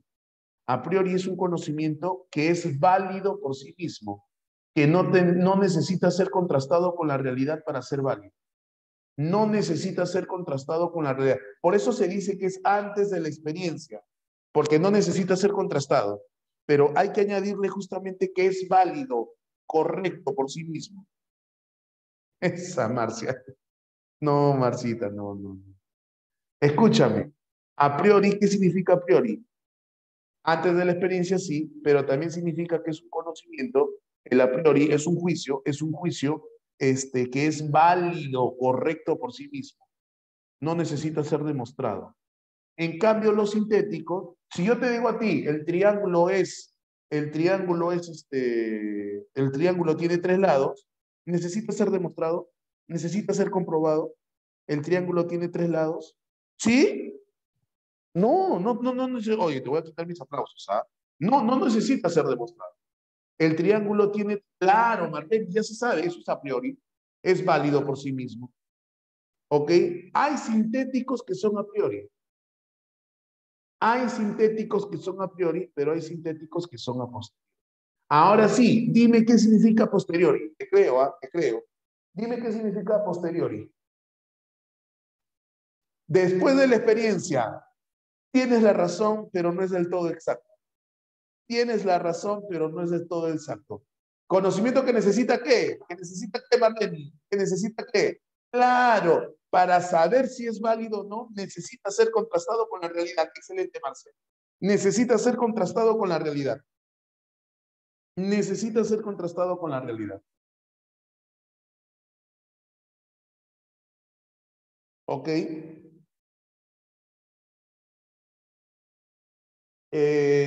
Por ejemplo, ¿no? Yo te decía, el triángulo es rectángulo. El triángulo es rectángulo. ¿Ok? Es decir, para saber si es rectángulo, pregunta, ¿qué tengo que hacer? Medir los ángulos. Y si yo determino de que uno de los ángulos es 90 grados, ajá, entonces ese triángulo está demostrado, está comprobado, sintético a posteriori. Sintético a posteriori. ¿Ok? Sintético a posteriori. Pero la gran pregunta que se hace es, mira, a priori, es verdad absoluta. Tautológico significa verdad absoluta, no admite contradicción. No admite contradicción. Ala, no he visto. Uy, qué rápido pasa, muchachos.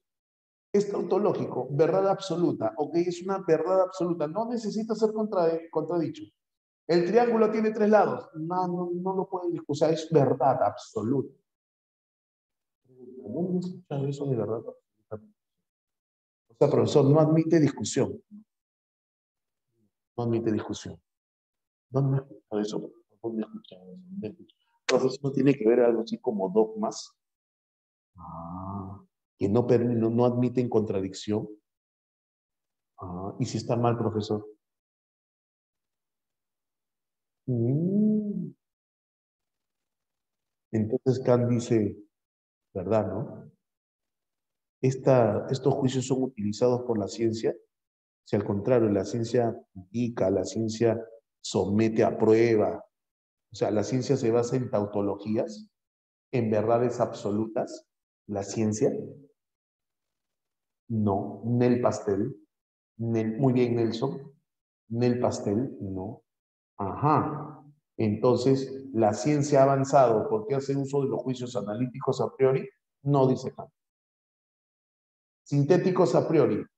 Son científicos, pero basados en la experiencia. Obviamente, son científicos, basados en la experiencia, pero es a priori. Mira, a priori quiere decir que no necesito. Son sintéticos porque aumentan mi conocimiento, pero son a priori porque son válidos por sí mismos. ¿Estamos hablando de qué? De leyes científicas. Estamos hablando de leyes científicas. Toda acción tiene su reacción. Toda acción, ley de Newton, por ejemplo. Toda acción tiene una reacción. Ah, y esa, profesor, son universales y son necesarias. Pero son sintéticas, no es que sean analíticas. Son sintéticas. Ok, son universales porque al ser leyes, se cumple siempre. Como la gravedad, por ejemplo. Y son necesarios, ¿por qué? Porque estás en Perú, lanzas un objeto, cae. Te vas a Groenlandia, lanzas un objeto, cae. Es necesario, siempre cumple.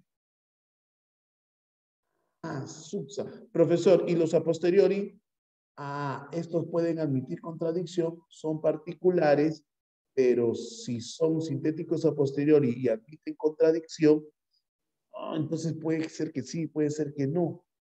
Pero según Kant, las ciencias han avanzado porque hacen uso de los juicios sintéticos a priori. Estos son los juicios que utiliza la ciencia para poder avanzar y que, como bien dijo tu compañera, no es utilizada por la filosofía. Si la ciencia utiliza sintéticos a priori, quiere decir que es exacta, es precisa, es universal, es necesaria. La filosofía no. Y si es universal, es aceptada por todos.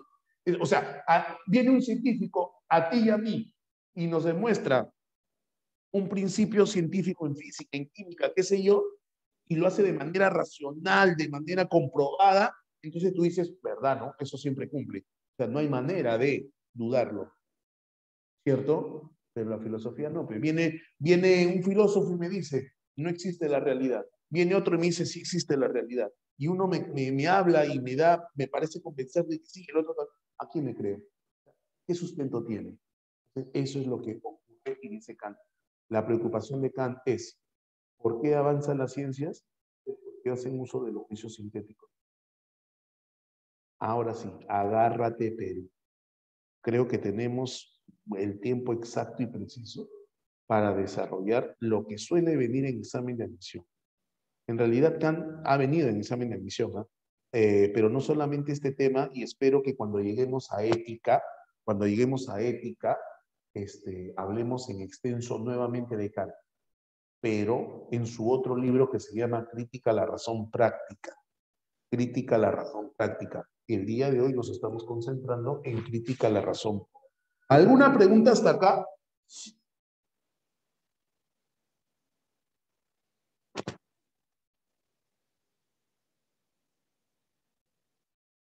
¿Todo good? ¿Todo good? Aún estoy bien, dice, aún estoy bien. Aún estoy bien.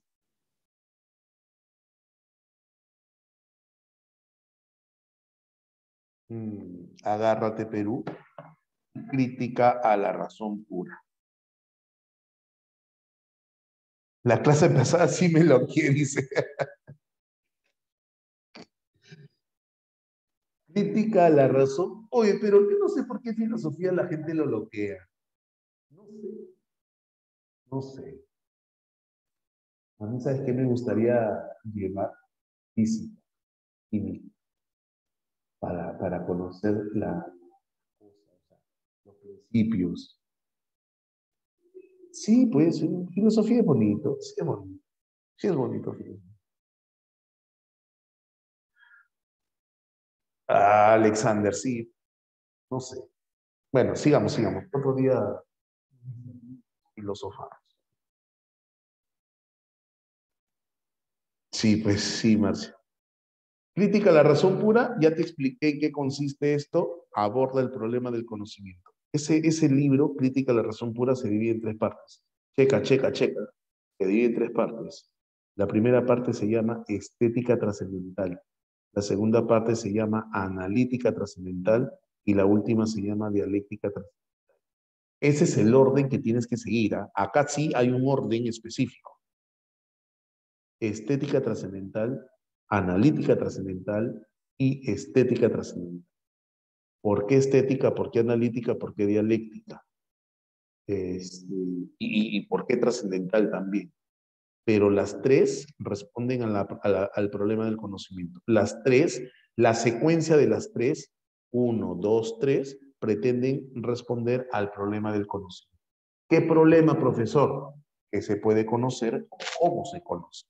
Kant plantea la pregunta es ¿cómo conocemos? ¿Okay? Ya conocemos la postura de los racionalistas, ya conocemos la postura de los empiristas. Kant va a dar su propia postura. La primera, estética trascendental, ¿de qué trata? Aborda el problema del conocimiento sensible. La participación del conocimiento sensible para que se dé el conocimiento. La participación de los sentidos, de la información sensorial, para que se produzca el conocimiento. Analítica, el conocimiento intelectual, la participación de la reflexión, del entendimiento para que se dé el conocimiento. Profe, empirismo, racionalismo, algo así. Empirismo, racionalismo, algo así. Dialéctica, ya, este es el ámbito de la razón. Profe, pero la razón no es lo intelectual, no. O sea, en el fondo sí, pero aquí la razón te va a dar la razón de por qué no se puede conocer todo. ¿Qué? Tranquilo, tranquilo. Empezamos por esta de acá. La primera. Y empiezo preguntándote algo que ya te pregunté hace un ratito. Obviamente ese eres tú, ¿sí o no? Obis, ese eres tú. La pregunta es, ya te lo pregunté, ¿ah? Ya te lo pregunté. Dime qué es. Excelente, claro, estás en todas. Obis. Profe, yo recién entro a la clase. ¿Eso no es un árbol? No. Ya hemos dicho que es la realidad, ¿cierto? Ok, la realidad. Una preguntita, y acá te agarro. Pero esta realidad, ¿cómo es? ¿Cómo es esta realidad? Te agarré, ¿sí o no? Esta realidad, primero, decir que la realidad, ahí está la realidad, ¿cierto? La tengo que captar por los sentidos. Es decir, me forma una impresión. Ahora sí me puedes responder. ¿Cómo es? Si esta realidad la capto a través de los sentidos, dime cómo es esta realidad. Te creo. Excelente, Ariana. Me obligas, Ariana. Sorry, Ariana. Sorry. Excelente, Mali. Me obligan, ¿ah? Ariana, excelente. Es sensible. Dame sinónimo de sensible. Empieza con M. Dame sinónimo de sensible. Empieza con M. Excelente. Son unos monstruos. Muy bien, Nelson. Luciana. Marlene, muy bien. Claro. Es material. Material. Eso es importante. Importante. Sígueme la secuencia. ¿Qué cosa, profesor? Ahí tengo la realidad. ¿Qué cosa es? Algo de la realidad. Y la capto. Esa realidad, por lo tanto, es material, sensible. ¿Por qué? Porque la capto por los sentidos. Me formo una impresión. Ahora mira pantallita. Esa impresión en mi mente se forma una imagen. Me la represento. Pregunta, profe, pero cosa es, sigue siendo árbol, que no es árbol, es algo. Algo, ya, algo. Yo le creo, profe, yo le creo, algo. Kant a ese algo le llama materia. Pero no porque sea material físico, sino materia. A ver, ¿qué materia toca hoy? Hoy toca filosofía, toca biología, toca física. Es decir, la materia se refiere a aquello que se va a estudiar. No, a la idea no la llama materia. La materia es aquello con lo cual vamos a trabajar. Pregunta, tú le das a un niñito plastilina para que juegue, para crear sus carritos. ¿Qué viene a ser la plastilina? La materia con la cual trabaja. Tú le das al maestro que te construye la casa, le das el cemento, los fierros, los ladrillos. ¿Qué le estás dando? Los materiales con los cuales va a trabajar. Esto es la materia con la que trabaja tu mente. ¿Y de dónde viene esa materia? De la impresión de la realidad. No va por ahí, Ariana, no es que se vuelve. Es más, yo si quieres borro la palabra materia para que no te confundas, porque cuando dice materia no se refiere a algo físico, no se refiere a algo físico, sino a aquello con lo que voy a trabajar. Y en este caso, ¿qué es esto? ¿Qué es esto? Una imagen, una imagen. La materia viene del conocimiento sensible, obviamente, viene del conocimiento sensible, pero esto es una imagen que no tiene sensibilidad, o sea, no se toca nada. Simplemente es aquello con lo que voy a trabajar. ¿Quién va a trabajar con esto? Esa es la palabra clave. ¿Quién va a trabajar con esta materia, con aquello que se formó de la impresión? ¿Quién? La mente. Sí, pero mira, Kant dice que en la mente, y acá está, no, tengo que regresar, no, profesor, no me haga esto, profesor, tengo que regresar. ¿Dónde está? Aquí, te encontré. Acá, cobre. Acá, cobre. Si bien es cierto, todos nuestros conocimientos comienzan con la experiencia, no todos, sin embargo, proceden de ella. ¡Juan!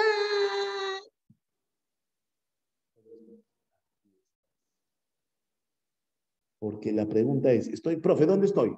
Estoy en mi mente, ¿no? Sí.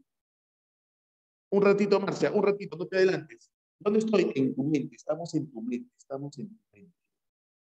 A tu mente llega ¿qué cosa? La impresión que te formaste de la realidad. Esa impresión que te formaste de la realidad lo estamos llamando materia. ¿Por qué? Porque con eso va a trabajar. ¿Quién? Mi mente. ¿Pero qué es mi mente? Kant lo llama formas puras a priori, antes de la experiencia. ¿Qué quiere decir eso? ¿Qué quiere decir eso? Dímelo, te creo, te creo.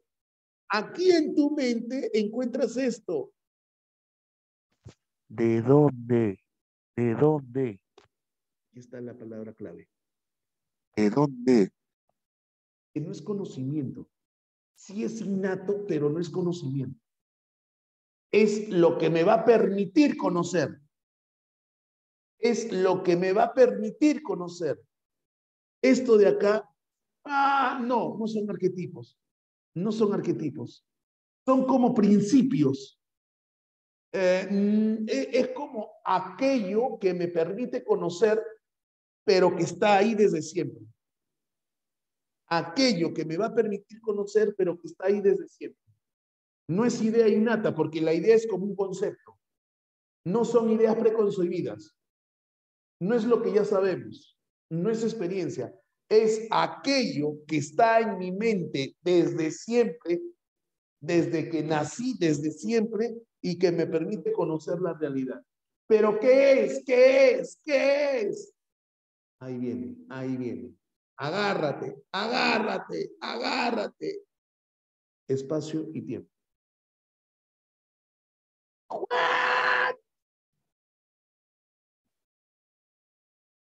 Es que claro, yo tengo una preguntita. Mira, ¿qué cosa es? Mira pizarra, dime qué cosa es esto, dime qué cosa es esto. Algo, pregunta, ¿cuántos algos hay? ¿Cuántos algos hay? Uno. Muy bien. Acá hay uno, listo. Pero dime, ¿qué es lo único que sabes de este algo? ¿Qué es lo único, así como está, qué es lo único que sabes de este algo? Que está ahí y que ocupa qué? ¿Y que ocupa qué? Ahí está. Ocupo, es lo único que sabes. No sabes que es árbol, que tiene hojas, que tiene savia bruta, que tiene savia elaborada. No. Es algo que está qué? Que ocupa un espacio. Pero y además sabes qué cosa. Y además, ¿sabes qué cosa? que en algún momento siempre fue así, siempre fue así. No, primero fue chiquito. Fue creciendo, fue creciendo, fue creciendo, fue creciendo. Entonces, ¿qué pasó? ¿Qué pasó? ¿Qué pasó? ¿Qué pasó? Tiempo. Entonces, qué es espacio y tiempo? Conocimiento no es conocimiento. Espacio y tiempo es lo que me permite saber o conocer a la realidad sensorial. Y lo único que sé es que ocupa un lugar, no sé que se llama Ricardo, Fernando, o que se llama árbol, o que se llama Firulais. No, eso no es el conocimiento. Lo único que sé de este algo es que ocupa un lugar en el espacio, sensibilidad externa, ¿ok? Y que tiene una secuencia en el tiempo. Claro, excelente, Ariana. No sabes lo que es, pero sabes que está ahí, que ocupa un lugar. Excelente, Ariana. Claro. La pregunta es, ¿y de dónde salió esto? ¿De dónde nació? ¿De dónde apareció esto? ¿Estos son ideas? Es que no necesariamente son ideas, son como herramientas. Kant los llama formas puras a priori del conocimiento sensible. ¿Cuáles son las formas puras a priori del conocimiento sensible? Espacio y tiempo. Son las que están en mi cabeza desde que nací y que me permiten solamente saber que es algo que ocupa un espacio y que tiene una secuencialidad. ¿Cómo lo llama eso? Agárrate, agárrate. ¿Cómo lo llama? Fenómeno. ¿Y quién es el fenómeno? El fenómeno es ese algo de la realidad que ha sido captado y que le damos un lugar en el espacio y una secuencia de tiempo. Ese es el fenómeno. Y es lo único que podemos conocer. Pero no queda ahí. No queda ahí. Lo único que se puede conocer es el fenómeno. Pero pregunta, ¿hasta aquí qué sabes del fenómeno? No sé qué es, pero sé que ocupa un lugar en el espacio y tiene una secuencia en el tiempo. ¿Me entendiste hasta acá? Háblame. Ese profesor, ¿y esto qué viene a ser? Estética trascendental. Este es el resumen de la primera parte del libro. El resumen de la primera parte del libro, estética trascendental. Segunda parte del libro, analítica trascendental. Agárrate, Perú, agárrate. Agárrate, Perú. Ahí está tu Obis, ahí está tu profe. No me diga que otra vez me va a poner a la realidad. Oye, una preguntita. ¿Este es fenómeno verdadero o falso? ¿Este fenómeno verdadero o falso? Te creo, te creo. Falso, este no es fenómeno, este es algo de la realidad. El fenómeno es lo que se forma en tu cabeza. El fenómeno es ese algo que ocupa un lugar en el espacio y tiene una secuencia en el tiempo. Ese es el fenómeno. El fenómeno, no estoy hablando de tu flaco, no estoy hablando de tu flaco por si acaso. ¿Ah? Okay, no estoy hablando de tu flaco. Ah, profe, ya no le voy a decir así a mí. Sorry, Lucianita, sorry. Escúchame. Segundo momento. Segundo momento. Analítica trascendental. Analítica trascendental. Profe, no me diga que me voy a poner el algo o el árbol, no sé, ya no sé, profe. Mira, mira pantalla, mira pantalla. ¿Qué es eso, profesor? ¿Qué es eso? ¿Pero de dónde apareció? Es que ya estoy en la segunda parte. Ya estoy en la segunda parte, porque es esto que está acá. Es esto que está acá. Y este que está acá, dime, ¿es algo o es un fenómeno? Háblame. Este que está acá. Excelente, es el fenómeno. Entonces, el fenómeno ya lo tengo en la cabeza. Sí, el fenómeno está en tu cabecita. ¿Qué sabes del fenómeno? ¿Sabes lo que es? No, no sabes lo que es. ¿Qué sabes? Que ocupa un lugar en el espacio y tiempo, nada más. ¿Y ahora qué, profe? Ese fenómeno, ahí está, el fenómeno, es la nueva materia. No. Claro, porque en la anterior, ok, esta materia que era la impresión iba a ser ordenada en espacio-tiempo, pero ahora ya es fenómeno, entonces es la nueva materia. Profesor, es decir, que voy a trabajar con el fenómeno. Así, vas a trabajar con el fenómeno. Y ahora sí vas a saber qué es el fenómeno. Y ahora sí o sea, no solamente vas a saber que ocupa un espacio y que tiene un tiempo. No. ¿Ahora qué va a pasar? Ese fenómeno va a ser ordenado por las categorías. No, profe, no me haga esto. ¿Dónde está eso, profesor? No me haga esto, profesor. ¿Dónde está? ¿Dónde está? Que no te veo. ¿Dónde estás? Ajá, ahí está. ¿Te acuerdas los conceptos? Pregunta, por qué acá no te confundiste? Porque el concepto es exacto y es preciso. ¿Por qué no te confundes? Yo te dije, ser vivo que vuela. Puede ser ave? Sí, puede ser ave, pero también puede ser otra cosa. Exacto. Es decir, lo defino, lo enmarco. Con el concepto no me lleva a excelente. ¿Qué hace el concepto? Escúchame bien. ¿Qué hace el concepto? El concepto categoriza la realidad. Si yo digo ave, la encierro en esto. Entonces yo no puedo pensar en un ornitorrinco. Yo no puedo pensar en un pez. ¿Por qué? Porque la encierro de tal manera que ya la defino totalmente. Ay, ay, ay, profesor. Profesor, ¿y entonces dónde estamos? ¿Dónde estamos? ¿Dónde estamos? ¿Dónde estamos? No, ese ya está allá. Aquí. ¿Qué ocurre, profesor?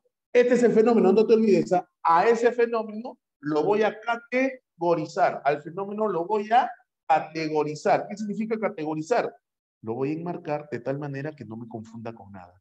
¿Y cómo lo categorizo? Con los conceptos. Según Kant hay 4 conceptos: cantidad, calidad, modalidad y relación. Y cada uno tiene 3, por lo tanto son 12. Son 12 conceptos que para él encierran la realidad y no te confunden. Entonces, este es el fenómeno, pero pregunta, ¿cuántos fenómenos hay acá? ¿Cuántos fenómenos hay acá? Háblame. Entonces, unidad. Si yo te hubiera puesto dos árboles acá, pluralidad. Y si yo te hubiera puesto la frase, todos los árboles del planeta, totalidad. Profe, entonces lo único que conozco del fenómeno es su cantidad, su calidad, su... Profe, entonces cuando a mí me dicen, oye, te presento al chico, no, yo ya lo conozco a él. Para Kant, ¿eso es conocimiento?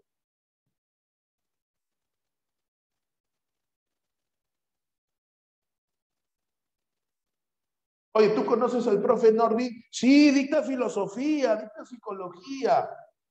O sea, tú sabes de mí qué cosa, que dicto filosofía y que dicto psicología. Para Kant, ¿eso es conocimiento? No, eso es datos, pero no es conocimiento. No es conocimiento. El conocimiento se da cuando al fenómeno le das una cantidad, una calidad, una modalidad, una relación. ¿Qué relación tiene? Y esto permite el conocimiento ¿de qué? ¿De qué? ¿A quién estás conociendo? Te creo, ¿ah? Te creo. ¿A quién conoces? ¿A quién puedes llegar a conocer? Al fenómeno. En esta parte, en este libro, ¿en qué consiste la facultad de entender? Porque si en este libro encontramos a la analítica trascendental, es decir, la facultad de entender. Se ordenan los fenómenos de la estética trascendental. ¿El resultado de la estética cuál es? El fenómeno. ¿Y qué ocurre con este fenómeno en la analítica? Los ordena. Entonces, conocemos lo que se categoriza. Pero lo que es, lo que de verdad es, en el sentido de que, a ver, qué color es, qué sabor tiene, no, eso no. O sea, con esto, con lo que estamos diciendo, no se aleja de la psicología, se aleja de la sensación, se aleja de la percepción. Su noción es mucho más filosófica. ¿Se entendió? Avis. Ejemplito. Y eso es una crítica a Kant, pues, o sea, porque claro, yo te doy toda la razón, porque profesor, discúlpeme, pero yo para conocer, yo ahora, entenderás y comprenderás que esto es una postura, esto es una postura, no quiere decir que sea verdadera, no quiere decir que sea verdadera, es la postura de Kant. Ahora, ¿qué permitió la postura de Kant? Entender el conocimiento desde otro punto de vista, pero no quiere decir que sea el correcto, porque yo te doy toda la razón, profesor, pero yo quiero conocer el árbol. Eso que llamamos árbol tiene ciertas características. Y Kant no me da eso, Kant no me da eso. Solamente me dice cuántos hay, qué calidad tiene, si es realidad, si es migración, si es limitado, nada más. Eso es la crítica que podemos hacer a Kant. ¿Ok? Es la crítica que podemos hacer a Kant. Entonces, por ejemplo, tú me ves a mí, ¿qué es lo único que puedes saber de mí? Que soy algo de la realidad que ocupa un lugar en el espacio y que soy una persona, una persona. y que soy un ser humano porque vivo, tengo la posibilidad de vivir y que existo porque de repente encuentro la relación de que respiras, pero que me llame Norby, que tengo tantos años, que estudió en tal universidad, esas cosas. Esas cosas. ¿Me entiendes? Último. Se llama dialéctica trascendente. Ahí estás tú. ¿Y por qué una división, profe? Ahorita vas a entender la división. Objetos del entendimiento. Las categorías son los objetos del... O sea, aquí en tu mente, ¿quién está? ¿Quién están? Cantidad, calidad. ¿De dónde salieron estos? Me olvidé preguntarte. ¿De dónde salieron estos? Son puros a priori, son puros a priori. ¿De dónde salieron estos? ¿De dónde salieron estos? ¿De dónde? Háblame, háblame. ¿De dónde? Excelente, estaban ahí siempre. Muy bien, Marcia, estaban ahí siempre. Pregunta, ¿esto es conocimiento? No, no es conocimiento, son las herramientas. Así como el espacio y tiempo son las herramientas que me permitieron conocer al fenómeno, cantidad, calidad, modalidad y relación son las herramientas que me permiten ordenar al fenómeno. Nada más. Entonces, ¿pero dónde están esas herramientas? Desde siempre en mi mente. Desde siempre en mi mente. Ah, ya. Pero resulta que en tu mente, o sea, siempre. ¿Qué? Sí, pero ya no son herramientas. No, no. Encontramos a la razón. De las herramientas que me permiten ordenar al fenómeno. Y esa razón me va a permitir comprender, ¿qué cosa? Que existe cosas que no se pueden conocer. ¿Qué? Que existen cosas que no se pueden conocer. Que existe algo, no cosa, porque si te digo cosas, piensas que es físico. No, no es físico. Si te digo algo, de repente piensas en algo físico, pero te estoy diciendo que no es físico. Existe aquello, mejor digo aquello, existe aquello que no puedo conocer. Pregunta, ¿por qué? ¿Por qué? Porque no es fenómeno. Y si no es fenómeno, no pertenece al mundo material. Sin... Ay, ay, ay, Alexander, ese es mi causa. Ahí está. Ovación, una ovación, una ovación. Ese es mi género, ese es mi género. Claro. ¿Qué? Sí. Dios, alma, mundo. ¿Qué son esos, profesor? Kant los llama noumenos. Noumenos. ¿Y cómo es eso, profesor? Tú ve. Kant dice que necesariamente para conocer se necesita la impresión de lo material. ¿Tú ves a Dios? ¿Tú ves el alma? Mundo no como físico, sino cómo funciona.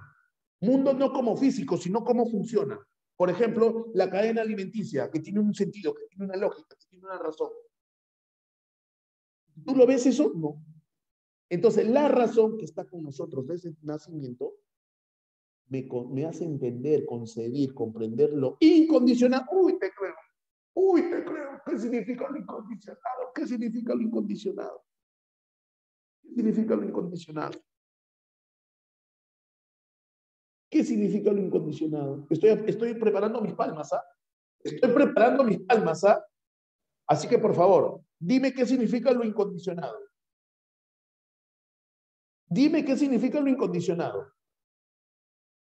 Que no es condicionado por nada.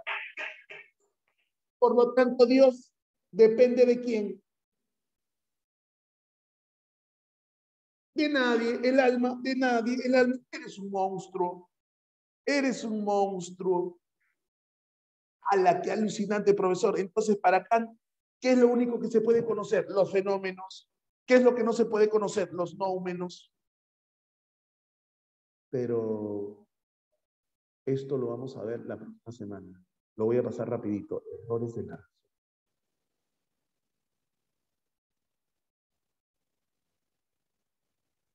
Lo que se supone que son errores de la razón son los que me llevan a comprobar de que existen los números. No depende de nada. Por ejemplo, Las antinomias de la razón. El mundo. El mundo es infinitamente indivisible. La física me dice, ¿no? La física es infinitamente, no se puede seguir, no se puede dividir. El mundo es infinitamente indivisible, o sea, tiene que tener un punto de partida. El mundo tiene un límite en su divisibilidad. Eso es contradictorio. Pero eso me hace entender de que el mundo existe. O sea, entenderlo, no verlo, razonarlo. El mundo es finito en el espacio y tiempo. Ya, pero el mundo es infinito. El mundo, no pienses en la Tierra, no pienses en el universo, el mundo, el mundo. Ah, profesor, eso es antinomias. Antinomias es opuestos, contrarios. Pero eso me hace razonar de que el mundo existe. Paralogismo de la razón. Afirma la existencia del alma de la que no tenemos evidencia.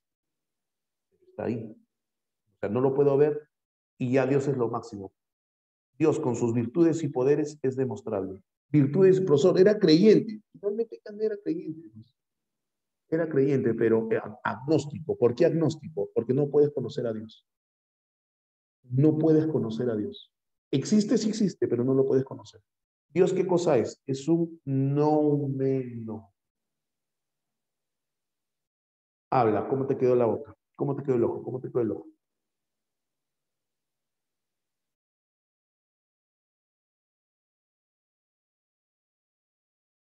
¿Es como la realidad en sí? ¿A qué te refieres con esa pregunta? ¿A qué te refieres con esa pregunta? Déjame buscar, porque yo sé lo que te conozco mucho, sé lo que quieres, y tú eres amistad.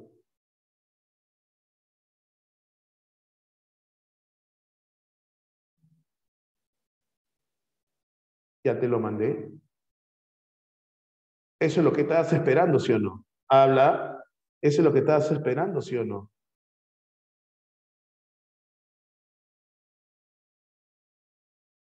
Obviamente, ahí está tu diapositiva, pues. Ahí está tu diapositiva, con todo cariño para ti, pues. Obis, obis. ¿Qué tal, Can? ¿Qué tal la mañanita filosófica? ¿Qué tal las dos primeras horas? Ese Christopher. ¿Qué tal las dos horitas filosóficas? ¿Qué tal? ¿Cómo va ese cerebrito? ¿Cómo va esa explosión? No, Marcia, no, jamás.